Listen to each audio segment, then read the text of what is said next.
Hello everyone, हामी चाहिँ BIM first सेमेस्टरको mathematics portion हेरिरहेका छौँ र आज हामीले इन्टिग्रेसन एन्ड इट्स एप्लिकेसन्सको बारे केही कुरा डिस्कस गर्न गइरहेछौँ।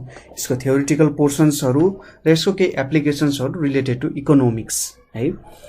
सुरुमा इन्टिग्रेसनको बारे सबसे बुझ्नुपर्ने इम्पोर्टेन्ट कुरा भनेको हामीले डिफ्रेन्सिएसन भन्ने कुराको थ्योरी अघिल्लो च्याप्टरमा हेर्यौँ। यदि डिफ्रेन्सिएसनलाई उल्टो गर्यौं भने हामीले के पाउँछौं त इन्टिग्रेसन पाउँछौं। अथवा डिफ्रेन्सिएसनको इन्भर्स फंक्सन भनेको के हो त इन्टिग्रेसन हो। त्यसैगरी इन्टिग्रेसनको इन्भर्स फंक्सन भनेको के हो डिफ्रेन्सिएसन हो हैन। हो यो कुराहरु बुझ्नु पर्ने हुन्छ। अब यसको एप्लिकेसन्सहरु हामीले एकैछिनमा हेर्छौं, तर सुरुमा हामीले इन्टिग्रेसनसँग रिलेटेड केही रुल्सहरु केही फर्मुलाहरु चाहिँ हामीले यहाँनेर हेर्नु पर्ने हुन्छ। ठीक छ। सो यति बुझ्नु पर्यो कि इन्टिग्रेसन भनेको डिफ्रेन्सिएसनको के हो त एउटा रिभर्स कुरा हो। रिभर्स कुरा भनेपछि सपोज मैले x स्क्वायरलाई डिफ्रेन्सिएट गरे भने यसले के दिन्छ त 2x दिन्छ भनेपछि यसलाई मैले इन्टिग्रेट गर्नु भनेको मतलब के हो, यसले 2x ले मलाई के दिनु पर्यो x स्क्वायर दिनु पर्यो। यो चाहिँ इन्टिग्रेसन हो। 2x लाई मैले इन्टिग्रेट गरे भने यसले मलाई x स्क्वायर दिन्छ भन्नु, ओरिजिनल फंक्सन जे छ त्यो कुरा दिन्छ भन्नु हो। डिफ्रेन्सिएसन र इन्टिग्रेसनको हिस्ट्रीको कुरा गर्दा यो पनि न्युटनले नै डेभलप गरे हो र यसले जुन कुराहरु हामीले भेटिन्छ जस्तै डिफ्रेन्सिएसनले 2x भेट्यौं भने यहाँ इन्टिग्रेसनबाट हामीले यसरी x स्क्वायर को कुरा गर्यौं हैन। अब यसलाई हामीले d by dx ले डिफ्रेन्सिएसनको कुरा दिन्छ भने इन्टिग्रेसन भनेको एउटा यसरी लामो यस जस्तो चाहिँ इन्टिग्रेसनको सिम्बल हो। यहाँनेरि मैले 2x लेखे dx x स्क्वायर गरे। इन्टिग्रेसन गर्नु भनेको चाहिँ एक तरिकाले बुझ्दा सबसे सिम्पलेस्ट फर्ममा बुझ्दा सम गर्नु जस्तो हो हैन। तर यसको अझै डिफाइनाइट मिनिङ पनि छ, के हो एक्ज्याक्टली भन्ने मिनिङ पनि छ। तर अहिले बुझौं हामीले सानो सानो यसरी 2x dx भनेको यो dx भनेको युनिट जस्तो भयो र 2x को सम हामीले 2x dx plus 2x dx plus 2x dx plus गर्यौं भने यसलाई चाहिँ के भन्छ इन्टिग्रेसन गरेर x स्क्वायर पाए जस्तो भनेर बुझ्न सकिन्छ। अथवा सपोज मसँग दुईटा फंक्सन fx र यो fx भनेर छ। सपोज मैले fx लाई डिफ्रेन्सिएट गरे भने यसले मलाई के दिने रहेछ fx भन्ने फंक्सन दिन्छ। अब मैले यो fx लाई चाहिँ इन्टिग्रेसन गरे भने fx dx गरे भने यसले मलाई के दिन्छ त fx भन्ने फंक्सन दिन्छ। के यसले मलाई यति मात्र दिन्छ त होइन। जस्तै तपाईले x स्क्वायर को डेरिभेटिभ गर्नुभयो भने कति पाउनुहुन्छ d by dx को x स्क्वायर भनेको 2x आउँछ। त्यसैगरी तपाईले x स्क्वायर प्लस 1 लाई डेरिभेटिभ गर्नुभयो भने यसले 2x नै दिन्छ। x स्क्वायर प्लस 1 by 2 लाई तपाईले डेरिभेटिभ गर्नुभयो भने यसले पनि 2x नै दिन्छ हैन। अब इन्टिग्रेसन गर्दा कुन भ्यालु लेख्ने भन्ने कुरा हुन सक्छ। जस्तै मैले 2x dx गरे भने x स्क्वायर मात्र लेखेर भयो त यहाँनेरिको कन्स्टेन्ट भ्यालुहरु पनि त ख्याल गर्नुपर्छ हाम्रो ओरिजिनल फंक्सनमा हैन। सो यो कन्स्टेन्ट भ्यालु हुन सक्छ है भनेर चाहिँ मैले x स्क्वायर प्लस c लेख्छु। c भनेको चाहिँ जुनै पनि कन्स्टेन्ट हुन सक्छ। अब मैले यसलाई डिफ्रेन्सिएट गरे भने 2x आउँछ, कन्स्टेन्ट को डेरिभेटिभ भनेको 0 हुन्छ। त्यसैले यो एउटा कन्स्टेन्ट भ्यालु चाहिँ मैले थप्नु पर्ने हुन्छ। सो जेनरल रूपमा मैले हेर्दा fx dx गर्नुको मतलब यसले के दिन्छ त fx प्लस c भन्ने कुरा यसले मलाई दिन्छ। यो c भन्ने कुरा तपाईले आफ्नो डिफ्रेन्सिएसन इन्टिग्रेसन गर्दा कहिले पनि नछुटाउनु होला है। यो कुराहरु भयो। अब के रुल्सहरु हामीले यहाँनेरि हेर्न गइरहेका छौं इन्टिग्रेसनको के रुल्सहरु। सपोज तपाईले 1 लाई इन्टिग्रेसन गर्नुभयो भने तपाईले के पाउनुहुन्छ x प्लस c पाउनुहुन्छ, किनभने x प्लस c को डिफ्रेन्सिएसन भनेको 1 आउँछ, c भनेको कन्स्टेन्ट भयो। त्यसैगरी तपाईले दोस्रोमा x पावर n dx गर्नुभयो भने यसले तपाईलाई x n plus 1 divided by n plus 1 plus c दिन्छ। सपोज d by dx तपाईले x n plus 1 गर्नुभयो, यतापट्टि n plus 1 छ किनभने यो कन्स्टेन्ट हो। यति गर्नु भने तपाईले के पाउनुहुन्छ 1 divided by n plus 1 into अब पावर रुल अनुसार n plus 1 into x n plus 1 minus 1 आउँछ हैन। भनेपछि n+1 काटियो x पावर n आउँछ नि, हो ठ्याक्कै त्यही कुरा आयो। तेस्रोमा के हो भने 1/x dx ले के दिन्छ त log x plus c दिन्छ। log x को डेरिभेटिभले 1/x दिन्छ भने 1/x को इन्टिग्रेसनले log x दिने काम गर्छ। त्यसैगरी ax plus b को पावर n dx छ भने यसको इन्टिग्रेसन भनेको ax plus b n plus 1 divided by n plus 1 into a आउँछ। ठीक छ, यहाँनेरि प्लस c छ। अब यो सबै रुलमा n को भ्यालु चाहिँ -1 हुनु भएन, नभए 0 आउँछ। यहाँनेरि -1 हुनु भएन, यहाँनेरि -1 हुनु भएन है। त्यसैगरी अर्को फर्मुला भनेको e पावर x को इन्टिग्रेसन भनेको e पावर x चाहिँ हुन्थ्यो भने चाहिँ सरी डिफरेन्सिएसन e पावर x चाहिँ हुन्थ्यो। सो यहाँनेरि e power x plus c हुन गयो। त्यसैगरी root under integration of 1/ax plus b dx यसले हामीले के दिन्छ 1/a log ax plus b plus c दिने काम गर्छ। तपाईले यसमा चेन रुल एप्लाई गरेर हेर्नुस् ax प्लस b पाउनुहुन्छ। यो टोटल जुन फंक्सन छ नि यहाँनेरि यसमा तपाईले चेन रुल प्रयोग गर्नु ठ्याक्कै तपाईले कुरा भेटिहाल्नुहुन्छ। त्यसैगरी तपाईले integration a power x dx गर्नुभयो भने a power x divided by log a plus c पाउन सक्नुहुन्छ। ठीक छ, यो रुल अनुसार यस्तो यस्तो फर्मुलाजहरु हामीसँग छ, जनरल फर्मुलाजहरु। त्यसैगरी केही रुल्सहरु छ हामीसँग। सपोज तपाईले केही कुरा इन्टिग्रेसन गरिराख्नु भएको छ f(x) dx, यसमा एउटा कन्स्टेन्टले मल्टिप्लाई गरिरहेछ नि के आउँछ के बाहिर निक्लिन्छ f(x) dx आउँछ यहाँनेरि। ठीक छ, के एउटा कन्स्टेन्ट हो। त्यसैगरी दोस्रो रुल भनेको सपोज समेसन यहाँनेरि f(x) प्लस माइनस gx छ अनि यहाँनेरि dx छ भने तपाईले के पाउनुहुन्छ सम अथवा डिफरेन्सिएसन छ भने तपाईले यसलाई f(x) dx plus minus integration अनि यहाँनेरि gx dx गर्न सक्नुहुन्छ। यसरी छुट्याएर तपाईले काम गर्न सक्नुहुन्छ। ठीक छ, कुराहरु मजाले बुझ्नु भयो होला। यसरी हामीले काम गर्न सक्छौं। सपोज तपाईको इन्टिग्रेसन 2 पावर x dx छ भने तपाईले यहाँ 2 power x divided by log 2 plus c लेख्न सक्नुहुन्छ हैन। त्यसैगरी तपाईलाई 1/2x प्लस 3 को इन्टिग्रेसन गर भनेर दिएको छ भने तपाईले 1/2 अनि यहाँनेरि log 2x plus 3 plus c गर्न सक्नुहुन्छ। यसरी तपाईले कामहरु गर्न सक्नुहुन्छ है।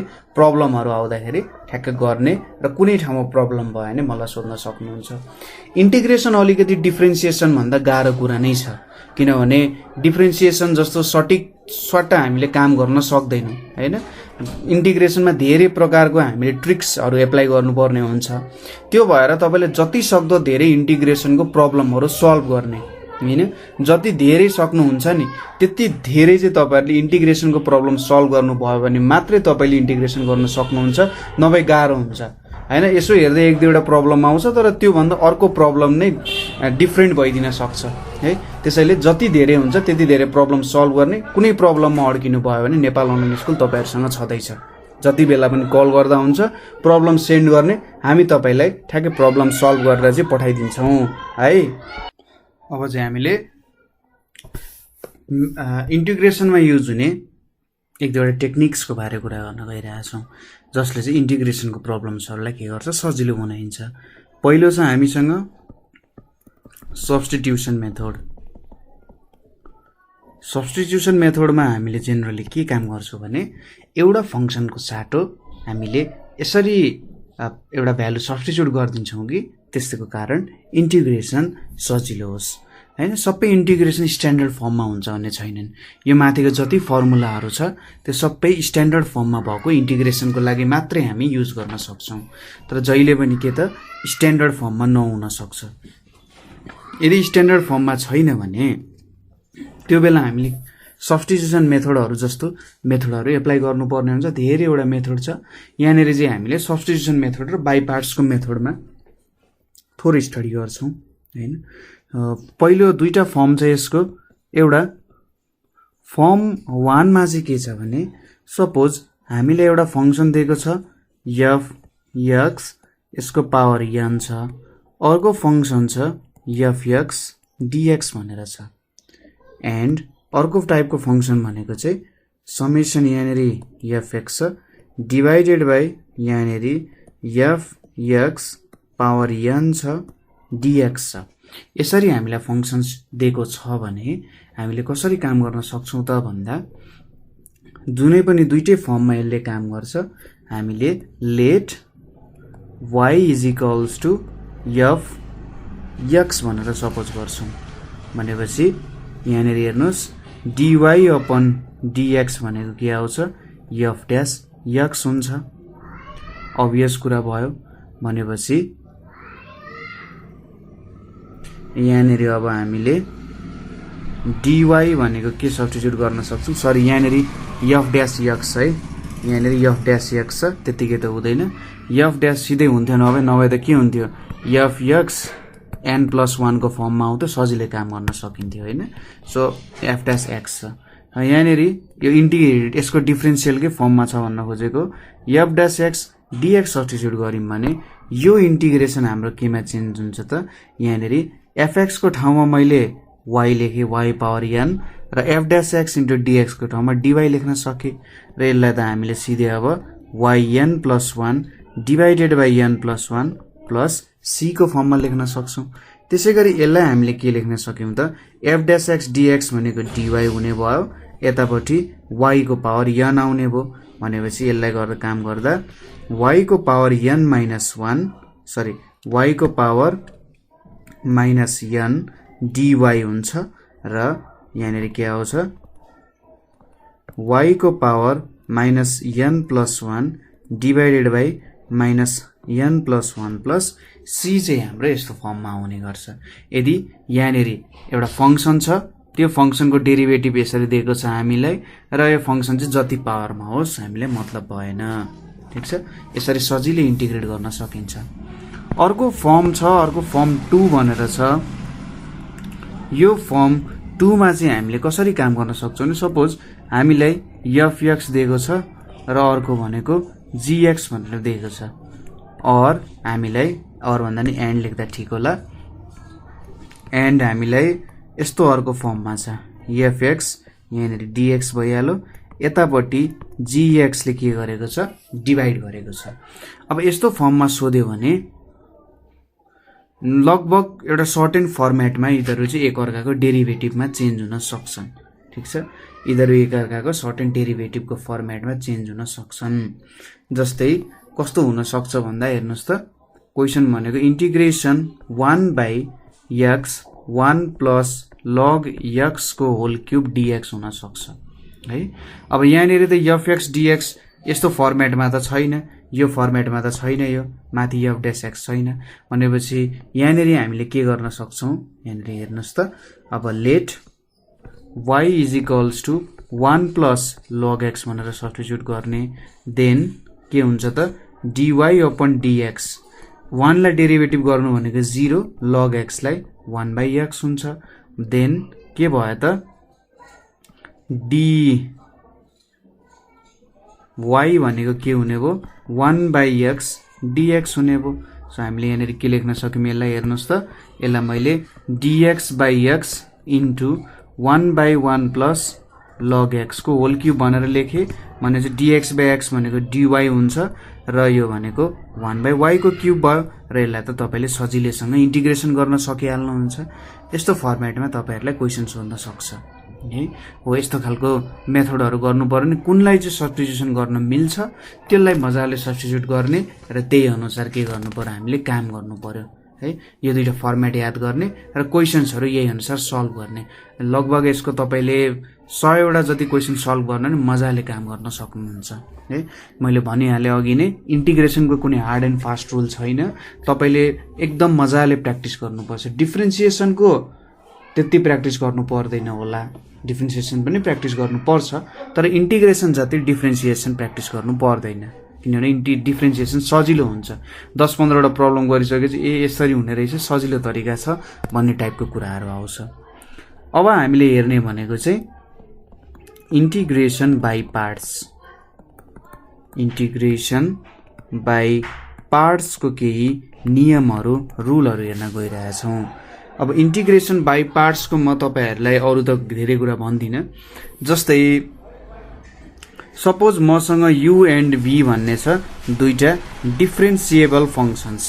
डिफ्रेन्सिएबल भनेको यिनीहरूलाई चाहिँ डिफ्रेन्सिएट गर्न सकिन्छ। यिनीहरू के हो त डिफ्रेन्सिएबल फङ्क्सन्स इन x भन्न खोजेको। x यिनीहरूको के भयो त इन्डिपेन्डेन्ट भेरिएबल भयो यिनीहरूमा पोजेस भएको। सो यदि मैले यसमा प्रोडक्ट रुल लगाएँ भने u dot v product rule लगाएँ भने के हुन्छ u dv by dx plus v du by dx हुन जान्छ। यति कुराहरू लेख्न सकिन्छ यहाँनिर। त्यसपछि सपोज हामीले दुई साइडै इन्टिग्रेट गर्यौँ हैन। अब यहाँनिर मैले के लेखेँ इन्टिग्रेटिङ बोथ साइड्स। दुईटै साइड्समा हामीले इन्टिग्रेसन गर्यौँ भने के हुन्छ यहाँनिर मैले d by dx u into v लेखेँ इज इक्वल्स टु यहाँनिर u dv by dx plus v du by dx हुने भयो होइन त। अब यहाँनिर सपोज सुरुमै हामीले चाहिँ के गरिदिनु पर्थ्यो भन्दा dx लाई उतापट्टि लगिदिउँ du डट v छ। अब dx ले यतापट्टि लगेर मल्टिप्लाई गऱ्यो भने यहाँनिर u dv आउँछ। अर्को भनेको v du आउँछ है। मैले सबैको dx क्यान्सल गर्दै भनेर बुझ्न सक्नुहुन्छ। अब यसलाई इन्टिग्रेट गऱ्यो भने के आउँछ u डट v आउँछ। यतापट्टि u dv प्लस यहाँनिर v du भनेर आउँछ। ठिक छ यति कुराहरू आयो। अब तपाईहरूले यहाँनिर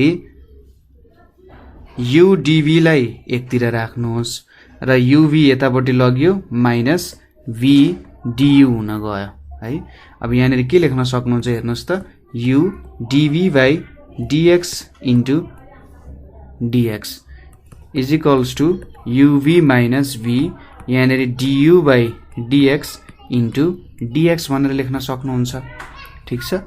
अब लेट अथवा if u is equals to fx and dv by dx is equals to gx भनेर हामीले सपोज गर्यौं हैन। यो सब्स्टिट्युसन गर्यौं भने यहाँनिर के हुन्छ त हाम्रो dv बाई dx भनेको gx भयो। यहाँनिर u gx dx यहाँनिर uv छ हैन। uv भनेपछि यहाँनिर हामीले यसलाई यसरी लेख्न सक्छौं dv is equals to gx dx भनेर लेख्न सकिन्छ। इन्टिग्रेट गर्यो भने v आउँछ यहाँनिर gx dx आउँछ। भनेपछि यहाँनिर हामीले u लाई fx लेख्यौं v लाई के लेख्न सक्यौं त gx dx भनेर लेख्न सक्यौं। त्यसैगरी माइनस यहाँनिर के हुन्छ d बाई dx अनि fx हुने भयो। र अर्को भनेको के छ त यहाँ v छ। v लाई हामीले के लेख्न सक्छौं यहाँनिर हेर्नुहोस् त रुट अन्डर gx dx भनेर लेख्न सक्छौं। र लास्टमा के छ त dx पनि छ। कुरा बुझ्नु भयो हेर्नुहोस् त यहाँनिर हामीले यति सब्स्टिट्युट गर्यौं हैन। र यहाँनिर dv बाई dx अथवा u लाई पनि भ्यालु लेख्दियौं। u को भ्यालु के छ त fx gx dx छ। यति कुरा लेखियो हैन। dv बाई dx भनेको gx बाई dx भयो। भनेपछि u लाई fx लेख्यौं v लाई यो भ्यालु सब्स्टिट्युट गरिदिने हैन। जो भयो v को भ्यालु यो हाल्यौं र du बाई dx चाहिँ यति भ्यालु हाल्यौं भने हेर्नुहोस् त के आयो त लास्टमा fx gx dx भनेको के हुँदो रहेछ fx integration gx dx minus यहाँनिर d बाई dx fx हैन। अनि इन्टिग्रेसन gx dx र एज अ होल यहाँनिर के आउने रहेछ dx आउने रहेछ। ठीक छ। सो यो चाहिँ हाम्रो के भयो त बाई पार्ट्स ल्याउने रुल भयो। यसरी दुईटा तपाईसँग मल्टिप्लाई भएर आएको छन् भने के हुन सक्छ हामीले यस्तो रुल एप्लाई गरेर काम गर्न सक्छौं। अथवा सिम्पली बुझ्नु पर्दा uv dx छ भने तपाईले के गर्न सक्नुहुन्छ त यहाँनिर u v dx minus integration du by dx अनि इन्टिग्रेसन v dx छ र एज अ होल यहाँनेरि dx हुन्छ। यस्तो रुल एप्लाई गर्नुपर्छ। सर्टेन हामीसँग फंक्सन्सहरू हुन्छन्, जस्तै कुनै फंक्सन ट्रिग्नोमेट्रिक हुन सक्छन्,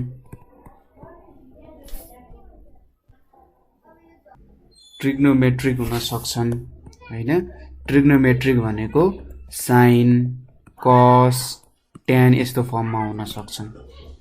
केही फंक्सन्सहरू चाहिँ इन्भर्स हुन सक्छन्। इन्भर्स भनेपछि साइन इन्भर्स, कस इन्भर्स, ट्यान इन्भर्स यस्तोमा हुन सक्छन्। त्यसैगरी कुनै लोगारिदमिक हुन सक्छन्। लोगारिदम भनेको LOGARITHM हैन, लोगारिदम हुन सक्छ। कुनै लोगारिदम पनि हुन सक्यो, यसरी लगको फर्मेटमा हुन सक्छ। ट्रिग्नोमेट्रिक, लोगारिदम, त्यसैगरी अल्जेब्रेइक भनेको त तपाईलाई थाहा नै छ। अल्जेब्रेइक भनेको कस्तो हुन सक्छ, x² + 1 1/x² + x + 1 यस्तो फर्मेटमा हुन सक्छन्, हैन। अर्को भनेको एक्सपोनेन्शियल हुन सक्छन्। एक्सपोनेन्शियल भनेको generally e power x square, e power x² + x + 1 यस्तो फर्मेटमा हुन सक्छन्। अब हामीले u र v सजिलो तरिकाले चुज गर्ने भनेको ILATE वाला हामीले फर्मुला युज गर्न सक्छौं। आइलेट यो फर्मेटमा गएर हामीले चुज गर्नु पर्यो, ठीक छ। सो सुरुमा हामीले I भनेपछि इन्भर्स, L भनेपछि लोगारिदमिक, सुरुमा यो चुज गर्नु पर्यो 2, त्यसपछि थर्डमा यो, फोर्थमा यो र फिफ्थमा चाहिँ यो फंक्सन चुज गर्नु पर्यो। के को लागि भन्दाखेरि u को भ्यालुको रूपमा, ठीक छ। जस्तै तपाईलाई u को भ्यालु sin x दियो र सरी तपाईसँग एउटा भ्यालु sin x छ, अर्को भ्यालु चाहिँ e power x छ भने u को रूपमा तपाईले sin x लाई सपोज गर्दा ठीक हुन्छ, ठीक छ। किनभने सजिलो हुन्छ यसलाई काम गर्न। u को रूपमा चाहिँ sin x लाई सपोज गर्ने र अर्कोलाई चाहिँ e power x भनेर सपोज गर्न सजिलो हुन्छ। माथिबाट तल आउँदाखेरि जुन चाहिँ सजिलो छ, जुन चाहिँ डिफरेन्शिएट गर्न सजिलो छ त्यसलाई u मान्ने, हैन, र जुन चाहिँ इन्टिग्रेट गर्न सजिलो छ त्यसलाई v मान्ने। अथवा तपाईले यो रुल एप्लाई गर्नुभयो, आइलेट वाला रुल एप्लाई गर्नुभयो भने सजिलैसँग u र v चुज गर्ने। जुन चाहिँ अब यहाँनेरि यति त फंक्सन आउने हो, तपाईलाई यो एउटा e power x स्क्वायर र cos इन्भर्स छ भने e power x स्क्वायर लाई के मान्न सक्नुहुन्छ, तपाईले u मान्न सक्नुहुन्छ र सरी cos इन्भर्स लाई u मान्न सक्नुहुन्छ र e to the power x को स्क्वायर लाई तपाईले v मानेर काम गर्न सक्नुहुन्छ, ठीक छ। यसरी काम गर्न सकिन्छ। जनरल रुलहरु यस्तै हो, तर तपाईहरुलाई धेरै जसो यहाँनेरि चाहिँ ट्रिग्नोमेट्रिक अल्जेब्रेइक फंक्सन चाहिँ सोधिरा हुन्छ। त्यसैले अल्जेब्रेइक फंक्सन्समा तपाईहरुले अब जुनलाई डिफरेन्शिएट गर्न सजिलो हुन्छ, यसो हेर्दाखेरि यसो हेर्ने, हैन, यसो हेर्दाखेरि तपाईहरुले के गर्नु भन्दा यदि यस्तो खालको स्क्वायर रुटमा आएको छ, क्यूब रुटमा आएको छ भने त्यसलाई v मान्दिने र अर्को सजिलोलाई चाहिँ u मानेर काम गर्ने, ठीक छ। जुन चाहिँ यसरी स्क्वायर रुट, क्यूब रुटहरुको फर्मेटमा आएको छ अथवा यसरी त्यही फर्मेटमा आएको छ त्यसलाई v सपोज गर्ने र अर्कोलाई नआएकोलाई चाहिँ u सपोज गरेर तपाईले काम गर्न सक्नुहुन्छ, हैन। एकदमै सजिलो कुरा छ, त्यस्तो केही पनि गाह्रो छैन, है। नेक्स्ट कुरा भनेको हामीले यहाँनेरि चाहिँ इन्डिफाइनाइट इन्टिग्रलको कुरा गर्यौं। यहाँनेरि जे जति कुराहरु हामीले हेर्यौं, रुल्सहरु हामीले हेर्यौं, यो सबै के हो त इन्डिफाइनाइट इन्टिग्रल हो। इन्डिफाइनाइट इन्टिग्रल भनेर भन्न खोजेको के हो भन्दा यसमा सर्टेन इन्टरभल केही पनि छैन, यो चाहिँ बिना इन्टरभलको काम भइरहेछ, ठीक छ। यहाँनेरि कुनै पनि इन्टरभल छैन, यो चाहिँ बिना इन्टरभलको काम भइरहेको छ यहाँ, ठीक छ। हो यसरी बिना इन्टरभल काम भइरहेको छ भने यस्तोलाई के भन्छ त इन्डिफाइनाइट इन्टिग्रल भन्छ। अब सपोज हामीले हाम्रो एउटा रेन्ज अनुसार अथवा इन्टरभल अनुसार काम गर्ने हो भने त्यस्तो खालको कुरालाई चाहिँ हामीले डिफाइनाइट इन्टिग्रल भन्छौं। के भन्छौं त डिफाइनाइट इन्टिग्रल भनेर भन्छौं, ठीक छ। के हो त डिफाइनाइट इन्टिग्रल भनेको, के गर्छ डिफाइनाइट इन्टिग्रलले भन्दा यसको कुनै डिफाइनाइट भ्यालु अथवा डिफाइनाइट रेन्जमा हामीले काम गर्छौं। के गर्छौं? डिफाइनाइट भ्यालु अथवा डिफाइनाइट रेन्जमा। जस्तै हामीले के गर्थ्यौं? एफ एक्स डीएक्स भनेको हामीले के लेख्थ्यौं त? एफ एक्स प्लस सी भनेर लेख्थ्यौं। अब डिफाइनाइट इन्टिग्रलमा हामीले एउटा certain interval A to B सम्म काम गर्छौं। यहाँनेरि एफ एक्स डीएक्स हुन्छ। यहाँबाट हामीले चाहिँ के पाउँछौं भन्दा एफ एक्स प्लस सी लेख्छौं र ए टु बी गर्छौं है। ए टु बी गर्छौं। सुरुमा हामी बी को भ्यालु हाल्छौं। एफ बी प्लस सी भयो अनि माइनस गर्छौं र त्यसपछि ए को भ्यालु पुट गर्छौं। यहाँ एफ ए अनि के भयो त? एफ ए भयो प्लस सी भयो भनेपछि यहाँनेरि F B plus C minus F A minus C भयो। सी र सी क्यान्सल भयो र यहाँबाट के देखियो? F B minus F A हुँदो रहेछ। यसले एउटा सर्टेन पोइन्टको भ्यालु हामीलाई दिने रहेछ हैन, अथवा सम गरेर ठ्याक्कै हामीले एक्ज्याक्ट भ्यालु नै क्याल्कुलेट गर्न सक्ने रहेछौँ यहाँनेरि। ठीक छ। अब यहाँनेरि कन्स्ट्यान्ट सी पनि आएन किनभने यहाँ हेर्नुहोस् यसरी क्यान्सल हुने रहेछ। त्यसैले डिफाइनाइट इन्टिग्रल क्याल्कुलेट गर्दाखेरि के गर्नु परेन त? तपाईहरुले कन्स्ट्यान्टको भ्यालु राखिराख्नु परेन किनभने त्यहाँनेरि उसले आफै के दिन्छ त? एउटा कन्स्ट्यान्ट भ्यालु दिने काम गर्छ। सो प्रोसिडर बुझ्नुभयो होला। सुरुमा तपाईले इन्डिफाइनाइटमा गरे जस्तै यो एफ एक्स भेट्ने, त्यसपछि यसरी ए टु बी एउटा रेन्ज दिएको हुन्छ हैन, यसरी ए र बी भनेर रेन्ज दिएको हुन्छ र सुरुमा बी को भ्यालु पुट गर्ने हैन। यो हटाउँदा अझै सजिलो होला, यसको काम पनि छैन, बुझ्नुभयो होला सी आउँदैन भनेर। सो यो राखिराख्नु परेन है। अब चाहिँ झन् बुझ्नुहुन्छ होला। एफ एक्स राख्ने, सुरुमा बी को भ्यालु पुट गर्ने, त्यसपछि माइनस गर्ने र ए को भ्यालु पुट गर्ने र तपाईले डिफाइनाइट इन्टिग्रल यसरी सजिलैसँग क्याल्कुलेट गर्न सक्नुहुन्छ। यसमा चाहिँ के भयो त? यो इन्डिपेन्डेन्ट अफ, यो के भयो त? Independent of constant of integration. ठीक छ। यो चाहिँ कन्स्ट्यान्ट अफ इन्टिग्रेसन जुन हामीले सी भनेर लेख्छौं त्यो भन्दा इन्डिपेन्डेन्ट छ, त्यही भएर यो एउटा डिफाइनाइट इन्टिग्रल हुने भयो। कुरा बुझ्यो? यसरी हामीले कुराहरू भन्न सक्छौं यहाँनेरि। ठीक छ। अब एउटा सानो कुरा हामीले पढ्नु पर्ने छ, त्यो हो चेन्ज अफ लिमिट्सको कुराहरू। चेन्ज अफ लिमिट्स जस्तै तपाईसँग एउटा डिफाइनाइट इन्टिग्रल छ 1 to 2, तपाईलाई यहाँनेरि के सोधिरहेछ? एक्स क्यूब डीएक्स भनेर सोधिरहेछ नि। सुरुमा तपाईले के गर्नुहुन्छ? एक्स पावर 3 + 1 डिभाइडेड बाइ 3 + 1 गर्नुहुन्छ। यहाँनेरि 1 to 3 गर्नुहुन्छ। कति आयो त? एक्स को पावर 4 डिभाइडेड बाइ 4 आयो। यहाँनेरि 2 1 छ हैन। कति आउने रहेछ त? 2 को पावर 4/4 माइनस 1 को पावर 4/4। यहाँनेरि कति आयो? 16/4 भनेको 4 आयो। 4 - 1/4 भनेको 15/4 आउने भयो हैन। यसरी काम हुन्छ। चेन्ज अफ लिमिट्सको कुरामा हामीले कसरी काम गर्छौं भने सपोज तपाईसँग छ एउटा x + 2 को पावर 5 dx भनेर छ। अब सुरुमा हामीले यसलाई सजिलोको लागि लेट x + 2 = y भनेर सपोज गरौँ। dy/dx भनेको के हुन्छ त? x को डिफरेन्सिएसन भनेको 1, यताबाट 0 भनेपछि dy = dx हुन्छ। अब यहाँनेरि जुन 0 र 1 छ नि, यो त x को लागि रेन्ज हो।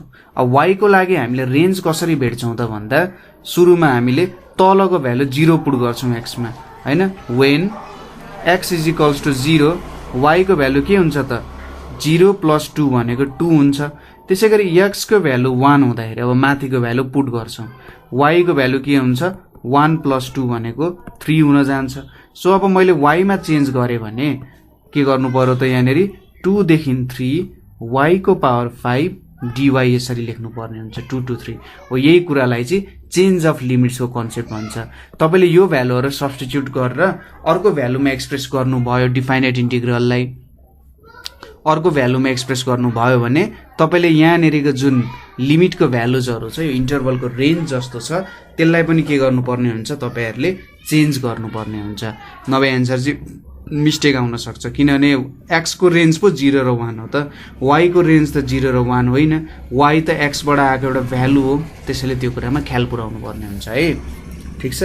यति कुरा बुझिसकेपछि अब हामीले हेर्न रहेको एउटा राम्रो कन्सेप्ट, मिठो कन्सेप्ट भनेको चाहिँ यसको इकोनोमिक्समा हामीले कसरी युज गर्न सक्छौं भन्ने कुराहरू आउँछ र अझै यसपछि पनि इकोनोमिक्सकै हामी प्रिन्सिपलहरुमै कुरा गर्छौं। अब इन्टिग्रेसन हामीले बिजनेस एन्ड इकोनोमिक्समा कसरी युज गर्न सक्छौं होला।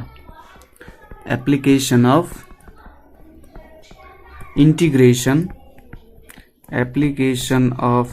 integration in business and economics के युज आउँदो रहेछ भन्ने कुराहरु हेरौं है त। अब यहाँनेरि हामीले पहिले नै च्याप्टर 4 तिर के पढिसकेका छौं भन्दाखेरि MCF र हामीले MRF, MCF भनेको मार्जिनल कस्ट फंक्सन र MRF भनेको मार्जिनल रेभिन्यू फंक्सन हो हैन।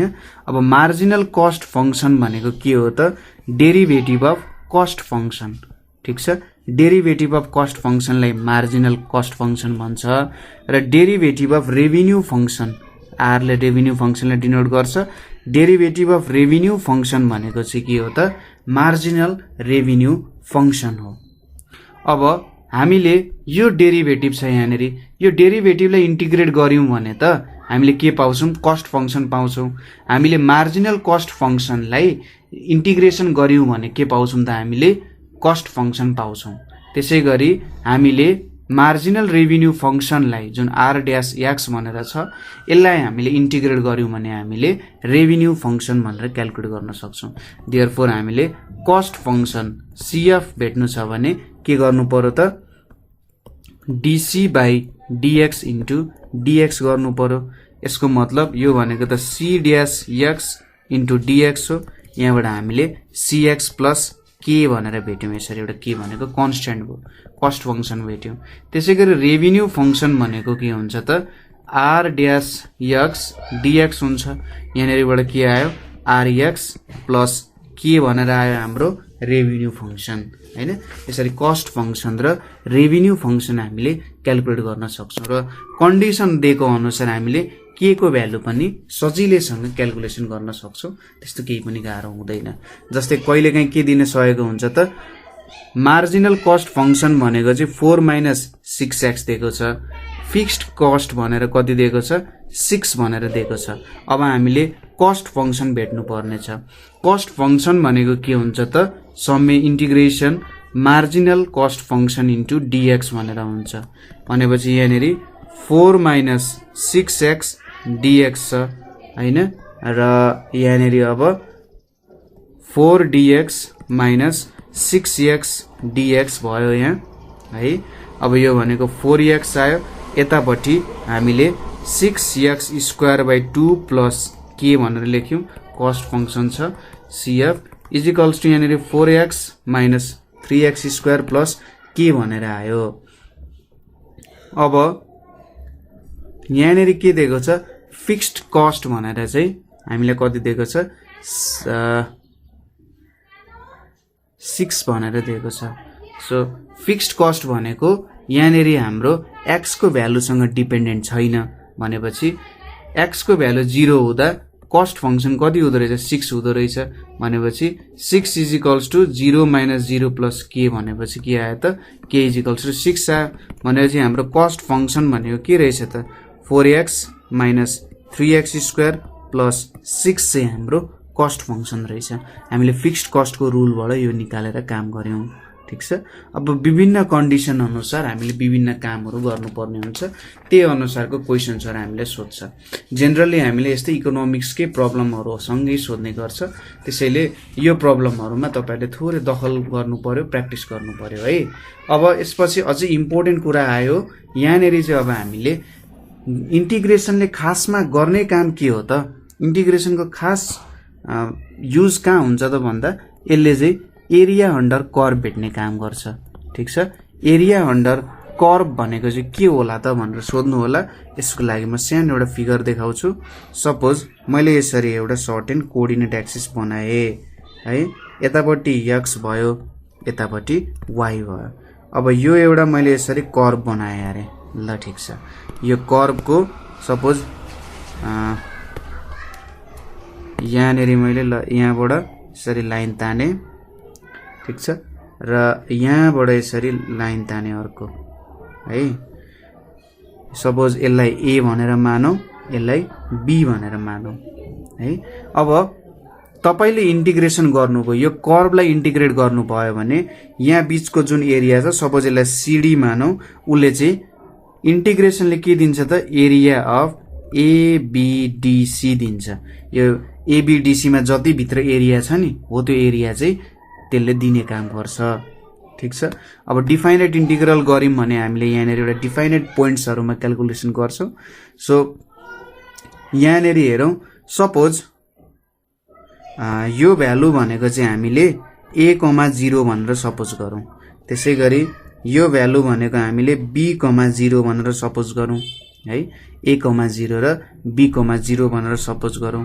अब सपोज हामीले यो कर्वको इक्वेसन भनेको f(x) छ अरे है।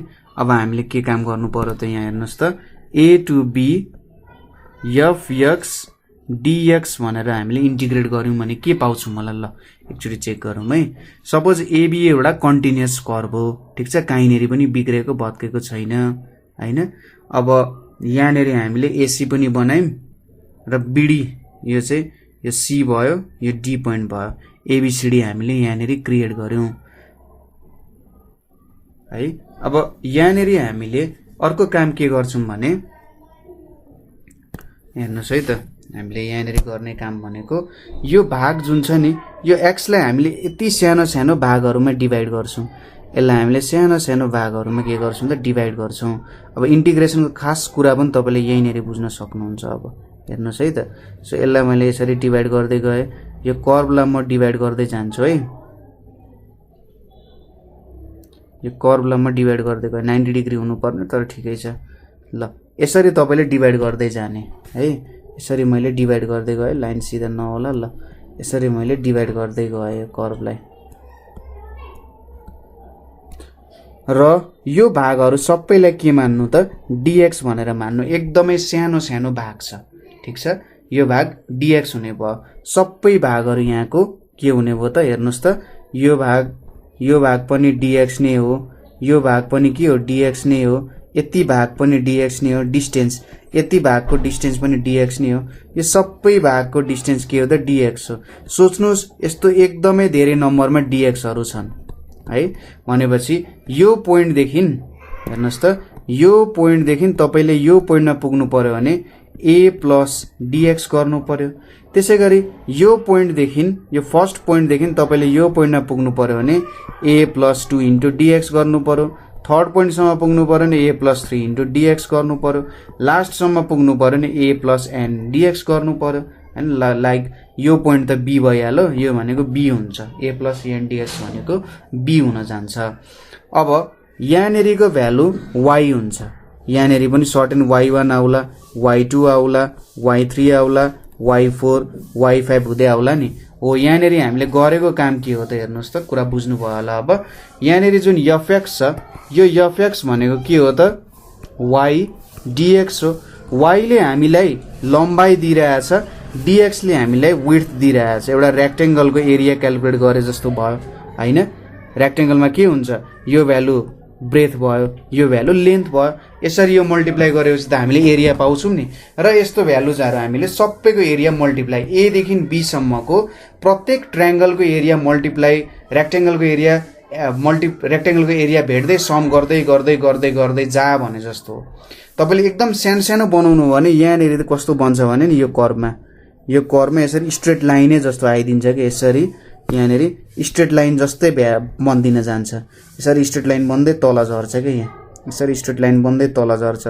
जस्ट तपाईले एकदमै सानो सानो dx को भ्यालु सपोज गर्नु पर्यो, त्यति काम गर्दिएपछि हुन्छ। सो हामीले यहाँबाट के बुझ्यौं, एरिया अन्डर कर्व भनेको चाहिँ यसले एउटा कुनै पनि फिगरको एरिया दिँदो रहेछ भन्ने कुराहरु यहाँबाट बुझ्न सकिन्छ। अथवा त्यो फिगरले, त्यो कर्वले कति आफूभन्दा तल कति एरिया ओगटेर बसेको छ भन्ने कुरा चाहिँ हामीले कुनै पनि डिफाइनेट इन्टिग्रलबाट क्याल्कुलेट गर्न सक्ने रहेछौं। सबै कुरा सम अप गरिसकेपछि यो कुरा हामीले भेट्न सक्यौं, ठीक छ।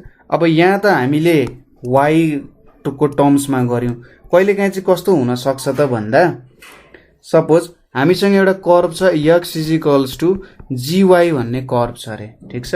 x = gy भन्ने कर्व छ र यहाँनेरि y = a र y = b भन्ने छ। अब यस्तो खालको छ भने तपाईले के गर्नु पर्यो, a to b gy dy भनेर चाहिँ यसलाई इन्टिग्रेट गर्न सक्नुहुन्छ।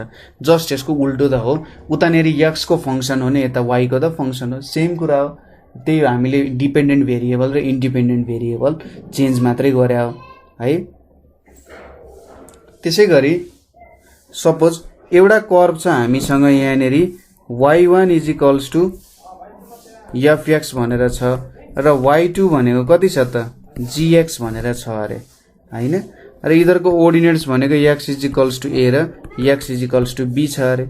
अब इधरको बीचको कति एरिया छ भनेर क्याल्कुलेट गर्नु पर्यो भने a to b y1 - y2 dx, यो दुईटा कर्व बीच कति एरिया ओगटिएको छ भनेर भेट्नु पर्यो भने। जस्तै कस्तो क्वेशन्सहरु आउन सक्छ भने सपोज तपाईसँग यहाँ यसरी एउटा प्याराबोला छ र यसरी एउटा लाइनले यहाँबाट काट्यो भने यहाँ कति एरिया ओगटेको छ भनेर भेट्नु पर्यो भने तपाईले यस्तो खालको नियम युज गर्नुहुन्छ। यो a र b पोइन्ट भनेको एउटा ओरिजिन भयो हैन, एउटा ओरिजिनमा यहाँ a को भ्यालु भयो र अर्को यहाँनेर यसरी दुईटा इन्टरसेक्सन पोइन्टहरु भेट्नुहुन्छ र दुईटाको एरियालाई तपाईले सबट्र्याक्ट गर्नुहुन्छ, ठीक छ। यसरी दुईटाको एरियालाई सबट्र्याक्ट गरेर तपाईले काम भ्याउनुहुन्छ, भेट्नुहुन्छ। अलिकति फिगरेटिभ एप्रोचले सोच्नु पर्यो, कसरी चाहिँ मैले यसको फिगर बनाउन सक्छु भन्ने कुरामा जब तपाई सक्षम हुनुहुन्छ त्यतिबेला मजाले तपाईले एरिया अन्डर कर्वको प्रब्लमहरु सजिलै मजालेसँग सल्भ गर्न सक्नुहुन्छ। त्यस्तो खासै कुनै ठुलो प्रब्लम चाहिँ आउँदैन यहाँनेरि है। बुझ्नु भयो त? यो मेन फर्मुलाजहरु भयो। त्यसपछि आउँछ